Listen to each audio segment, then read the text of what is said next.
Hey guys, welcome back to my channel. আপোনালোকলে আকৌ এটা mini vlog লৈ আহিছো আৰু এটা লগৰ কিজনীৰ লগত অলপ ডে আউট ইভিনিং আউট এটা কৰিবলৈ ওলাই আহিছো। আমি এখন ৰেষ্টুৰেণ্টত কিবা কিবি খাই মেলি এতিয়া গৈ আছো এটা স্পেশাল জাগালে।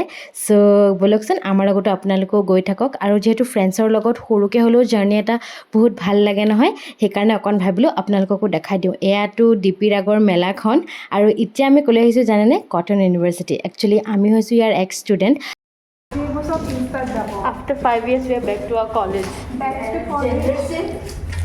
তো শুনিলেই নহয় 5 বছৰৰ পিছত আমি আকৌ গোটেইকেইজনী একেলগে আমাৰ কলেজখনলৈ আহিলোঁ। ছেকেণ্ড হোম নিচিনা ইমান নষ্টালজিক ফিলিং হৈছিলে আৰু তাৰ পৰা ওলাই এতিয়া সৰুকে ইভিনিং আড্ডা এটা দিবলৈ এখন ৰেষ্টুৰেণ্টত সোমালোঁ আৰু খুব ধুনীয়া ভাইব আৰু তাৰ মাজতে চেয়াৰ্ছ টু আৱাৰ ফ্ৰেণ্ডশ্বিপ। চ' এতিয়া আকৌ উভতি ঘৰ গৈ আছোঁ। গোটেই দিনটো খুব ধুনীয়াকৈ পাৰ হ'ল। মই লং ভ্লগ এটা দিছোঁ, আপোনালোকে চাব দেই। আজিলৈ আহিছোঁ, বাই বাই।